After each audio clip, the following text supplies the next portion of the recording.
നമസ്കാരം. P K മീഡിയയുടെ life ചാനലിലെ ഒരു പുതിയ വീഡിയോയിലേക്ക് ഏവർക്കും ഹൃദ്യമായ സ്വാഗതം. ഹെർബൽ വയാഗ്ര എന്നറിയപ്പെടുന്ന നായ്ക്കറിനെക്കുറിച്ചാണ് ഈ വീഡിയോയിലൂടെ നിങ്ങളുടെ മുമ്പിൽ അവതരിപ്പിക്കുന്നത്.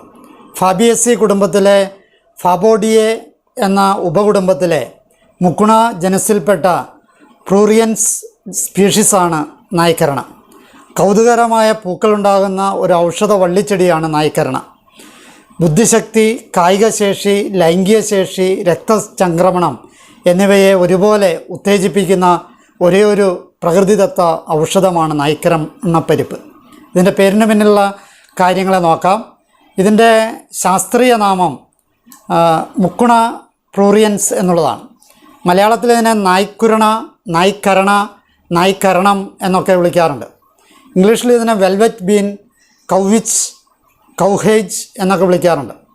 സംസ്കൃതത്തിൽ ഇതിനെ അജഡ, കുണ്ഠുര, പ്രാവേക്ഷിണ, ശുഗ, ശിംബി, കപികശു, മർക്കടി, കലക്ഷയ എന്നൊക്കെ അറിയപ്പെടുന്നുണ്ട്.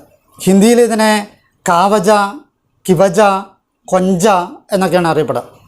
കന്നഡ ഭാഷയിലിതിനെ നസുകുന്നി, നൊസഗൊന്ന, നായസ ഗുണഗുബള്ളി എന്നൊക്കെ അറിയപ്പെടുന്നുണ്ട്. തെലുങ്ക് ഭാഷയിൽ ഇതിനെ ബില്ലിയഗാഡു എന്നാണ് അറിയപ്പെടുക. തമിഴ് ഭാഷയിൽ ഇതിനെ പുനക്കാലി, പുതക്കജോരി എന്നൊക്കെ വിളിക്കാറുണ്ട്. കാണപ്പെടുന്ന സ്ഥലങ്ങളെ നോക്കാം. ഇതിൻ്റെ ഇന്ത്യയിൽ എല്ലായിടത്തും, പ്രത്യേകിച്ച് കേരളത്തിൽ ധാരാളമായും നായ്ക്കരണ കണ്ടുവരുന്നുണ്ട്. കൊത്തുകളകളില്ലാതെ ഒഴിഞ്ഞു കിടക്കുന്ന പ്രദേശങ്ങൾ, കാടുകൾ, മലമ്പ്രദേശങ്ങൾ എന്നിവിടങ്ങളിൽ ഇവ സ്വാഭാവികമായി വളരുന്നുണ്ട്. രൂപവിവരണം നോക്കാം. 18 മീറ്റർ വരെ ഉയരത്തിൽ അല്ലെങ്കിൽ നീളത്തിൽ പടർന്നു വളരുന്ന പയർവർഗത്തിലെ വള്ളിച്ചെടിയാണ് നായ്ക്കരണ. ഏകവർഷമായും നനവൊക്കെ ഉണ്ടെങ്കിൽ ബഹുവർഷമായും കാണപ്പെടുന്നുണ്ട്. ഇളം തണ്ടുകൾ, കായ്കൾ എന്നിവ രോമത്താൽ മൂടപ്പെട്ടിരിക്കും. ഈ രോമങ്ങൾ മനുഷ്യൻ്റെ ശരീരത്തിൽ സ്പർശിച്ചാൽ ചൊറിച്ചിൽ വരാറുമുണ്ട്. ഇലകൾക്ക് 3 ഇതളുകളാണുള്ളത്. 5 മുതൽ 300 സെൻറ്റിമീറ്റർ വരെ നീളമുള്ളതും അനേകം പൂക്കളുള്ളതുമായ പൂങ്കുലകൾ പത്രകക്ഷത്തിൽ നിന്നും ഉണ്ടാകുന്നു. പൂങ്കുലകൾക്ക് സഹപത്രങ്ങളും സഹപത്രകങ്ങളും ഉണ്ട്. പുഷ്പങ്ങളുടെ നിറം നീല കലർന്നതാണ്. അവ ഉണങ്ങുമ്പോൾ കറുത്ത നിറമായി തീരുന്നു. പൂക്കൾക്ക് ബാഹ്യദളങ്ങൾ 5 എണ്ണം വീതമാണുള്ളത്. 10 കേസരങ്ങൾ ദ്വിസന്ധിതമായതാണ്. അതിൽ 9 എണ്ണം ചേർന്ന് ഒരു കറ്റയായി സ്ഥിതി ചെയ്യുന്നു. 8 തുടങ്ങി 12 സെൻറ്റിമീറ്റർ വരെ നീളമുള്ളതും 1.5 സെൻറ്റിമീറ്റർ വീതിയുള്ളതുമായ കായ്കൾ രോമങ്ങൾ കൊണ്ട് പൊതിഞ്ഞവയാണ്. ഒരു കായിൽ 5 തുടങ്ങി 6 വിത്തുകൾ വരെ ഉണ്ടായിരിക്കും. മിനുസമാർന്നതും കറുപ്പ്, തവിട്ട് നിറങ്ങളോട് കൂടിയതുമായ വിത്തുകൾക്ക് ചിലപ്പോൾ പുള്ളികളും കാണാറുണ്ട്. വിശ്വാസവും ആചാരവുമായിട്ട് ബന്ധപ്പെട്ട കാര്യങ്ങളെ നോക്കാം. പുരാതന ഗ്രന്ഥങ്ങളിൽ നായ്ക്കരണയ്ക്ക് പറയുന്ന ഒരു പേരാണ് പുനക്കാലി. പുനക്കാലി കൊണ്ട് വന്ന് പാമ്പിൻ മാളത്തിൽ വെച്ചാൽ പാമ്പൊഴിഞ്ഞു പോകും എന്നാണ് പഴയ കാലങ്ങളിൽ പറഞ്ഞിട്ടുള്ളത്. തമിഴിലെ ഇതിൻ്റെ പേരും ഈ പുനക്കാലിയുമായിട്ട് ബന്ധപ്പെട്ടതാണ്. രാസഘടകങ്ങളെ നോക്കാം. വിത്തുകളിൽ പ്രോട്ടീൻ, ഖനിജങ്ങൾ, കാൽസ്യം, സൾഫർ, മാംഗനീസ് എന്നിവയും ഹൈഡ്രോക്സിഫിനൈൽ, അലിനിൻ, ഗ്ലൂട്ടാത്തിയോൺ, ലെസിഥിൻ, ഗാലിക് അമ്ലം, ഗ്ലൂക്കോസൈഡ് എന്നീ രാസപദാർത്ഥങ്ങളും അടങ്ങിയിട്ടുണ്ട്. ഈ പദാർത്ഥങ്ങൾ തന്നെ അവയുടെ വേരിലും അടങ്ങിയിട്ടുണ്ട്. വിത്തിൽ പ്രോട്ടീൻ, ഖനിജങ്ങൾ, കാൽസ്യം, സൾഫർ, മാംഗനീസ് എന്നിവയും അടങ്ങിയിട്ടുണ്ട്. ഔഷധ മൂല്യത്തെ നോക്കാം. വേര്, ഇല, കായിലുണ്ടാകുന്ന രോമങ്ങൾ, കായുടെ തോട് ഇവ ഔഷധമായി ഉപയോഗിച്ചു വരുന്നുണ്ട്. കായുടെ പുറന്തോടിലുള്ള പൊടി അസഹ്യമായ ചൊറിച്ചിലുണ്ടാക്കും. എന്നാൽ മലദ്വാരത്തിൽ ചൊറിച്ചിലുണ്ടാക്കുന്ന കൃമികളെ നശിപ്പിക്കാൻ ഇവയ്ക്ക് അസാധാരണമായ കഴിവുണ്ട്. ഉപയോഗത്തിൻ്റെ അടിസ്ഥാനത്തിൽ ആയുർവേദം നായ്ക്കരണ ഒരു വാജീകരണ ഔഷധമായിട്ടാണ് കണക്കാക്കുക. വാജി എന്നാൽ കുതിര എന്നാണ് അർത്ഥം.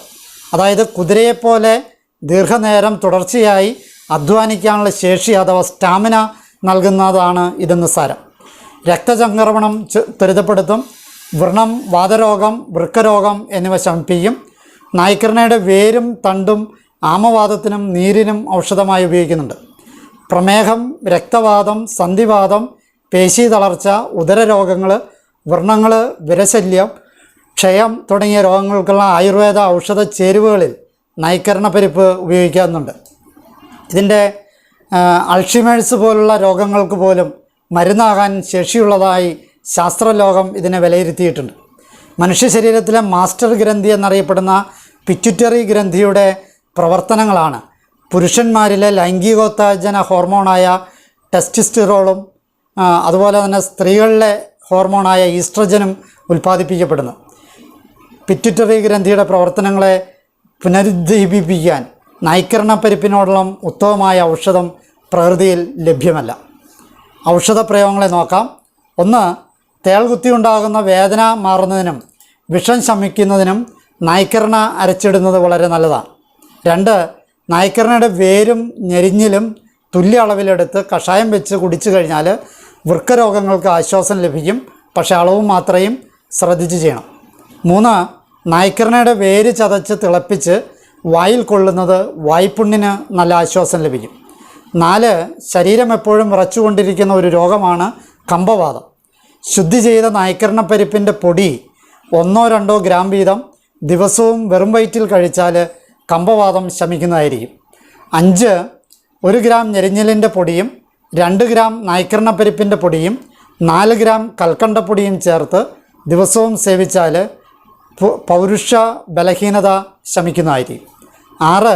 ശതാവരി ശുദ്ധി ചെയ്ത നൈക്കരണപ്പരിപ്പ്, ശുദ്ധി ചെയ്ത അശ്വഗന്ധം, വെളുത്ത മുസലി എന്നിവ സമമായി എടുത്ത് പൊടിച്ച ശേഷം 5 ഗ്രാം വീതം പതിവായി കഴിച്ചാൽ ബീജത്തിൻ്റെ കൗണ്ട് കുറവ് പരിഹരിക്കാവുന്നതാണ്. 7. നൈക്കരണപ്പരിപ്പിൻ്റെ പൊടിയും ശതാവരിയുടെ പൊടിയും സമമായി എടുത്ത് ഒരു മണ്ഡലം കഴിച്ചാൽ സ്ത്രീകളുടെ അസ്ഥിസ്രാവവും ബലക്കുറവും ശമിക്കുന്നതാണ്. 8.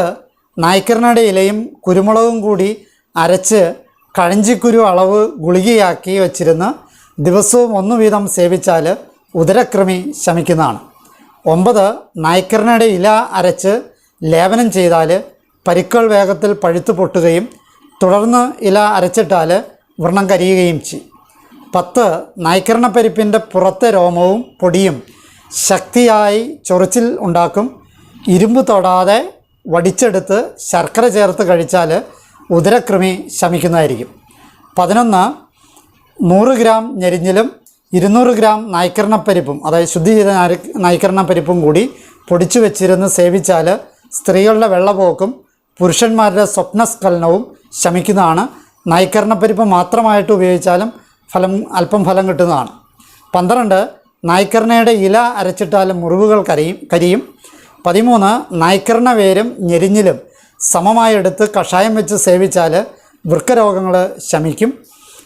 14. കായുടെ പുറത്തെ രോമം 5 മില്ലിഗ്രാം ശർക്കരയിലോ വെണ്ണയിലോ വെറും വയറ്റിൽ സേവിച്ചാൽ ഉദര വിരകൾ ശമിക്കും. 15. നൈക്കരണയുടെ വേരും വിത്തും കഷായം വെച്ച് കഴിച്ചാൽ വാതരോഗങ്ങൾ ശമിക്കും. 16. വിത്ത് ഉണക്കിപ്പൊടിച്ച് ചൂർണമാക്കി 3 ഗ്രാം വീതം രാവിലെയും രാത്രിയും പാലിൽ കഴിച്ചാൽ ധാതുപുഷ്ടി ഉണ്ടാകും. 17. നൈക്കരണ വിത്തിൻ പൊടിയും അമുക്കുരം ഇലയുടെ പൊടിയും പശുവിൻ നെയ്യ്, കൽക്കണ്ടം, തേൻ എന്നിവ ചേർത്തുണ്ടാക്കുന്ന ലേഹ്യം നല്ലൊരു ലൈംഗിക ഉത്തേജന ഔഷധമാണ്. 18. നൈക്കരണ പരിപ്പും നൈക്കരണ വേരും കഷായത്തിൽ അരച്ച് ഉരുട്ടിയുണ്ടാക്കുന്ന ഗുളിക ലൈംഗിക ശേഷി കൂട്ടാൻ സഹായിക്കും. കൃഷി വിവരങ്ങളെ നോക്കാം. പാവലിൻ്റേതുപോലെ തടമെടുത്താണ് സാധാരണ കൃഷി ചെയ്യുന്നത്. വള്ളികളെ വളർത്തിവിടാൻ വേണ്ടിയിട്ട് പന്തൽ വേണം. ഏക്കറിന് 2 കിലോ വിത്ത് വേണ്ടി വരും. തടത്തിൽ 5 വിത്ത് എന്നതാണ് കണക്ക്. 6 മാസത്തിനകം ചെടി പൂവിടും. കുലയൊന്നിൽ 100 പൂ വരെ കാണും. ദ്വിലിംഗ പുഷ്പങ്ങളാണ്, അതുകൊണ്ട് പരാഗണത്തിന് പരാശ്രയം വേണ്ടതില്ല. കായ പാകമാകാൻ 4 മാസമെങ്കിലും വേണം. കുല പഴുത്ത് പൊട്ടിത്തെറിക്കും മുമ്പേ വിളവെടുക്കണം. ചെടിയുടെ ആയുസ് ശരാശരി 1 വർഷമാണ്. നനയ്ക്കുകയാണെങ്കിൽ 2 വർഷം വരെ അതിന് കായ ലഭിക്കുന്നതായിരിക്കും. ഇതിൻ്റെ കായവുമായിട്ട് ശ്രദ്ധിക്കേണ്ട കാര്യങ്ങൾ ഏതൊക്കെയാണെന്ന് നോക്കാം. നൈക്കരണയുടെ ശുദ്ധി ചെയ്ത പരിപ്പാണ് വാജീകരണത്തിന് ഉപയോഗിക്കുന്നത്. ശുദ്ധി ചെയ്യാതെ ഉപയോഗിച്ചാൽ ദോഷഫലങ്ങൾ ഉണ്ടായേക്കാം. ഉണക്കി കുരു വേർതിരിച്ച് അതിൻ്റെ കായ ഉണക്കി കുരു വേർതിരിച്ചെടുത്തതിന് ശേഷം ഒരു പാത്രത്തിലിട്ട് വെള്ളമൊഴിച്ച് അതിൻ്റെ രോമം കഴുകിക്കളഞ്ഞ് കുരുവെടുത്ത് പാലിൽ പുഴുങ്ങി നന്നായിട്ട് പാല് വറ്റുന്ന വിധത്തിൽ ഉണക്കി പൊടിച്ചെടുക്കുന്നതാണ് ഇതിൻ്റെ സംസ്കരണ രീതി. പാലിൽ പുഴുങ്ങിയ കുരു എത്ര നാൾ വേണമെങ്കിലും കേടുകൂടാതെ ഇരിക്കും. എന്നാൽ ഇത് പൊടിച്ചാൽ 6 മാസത്തിൽ കൂടുതൽ ഉപയോഗിക്കാൻ സാധിക്കില്ല, അയക്കുമ്പോൾ അത് കേടാവും.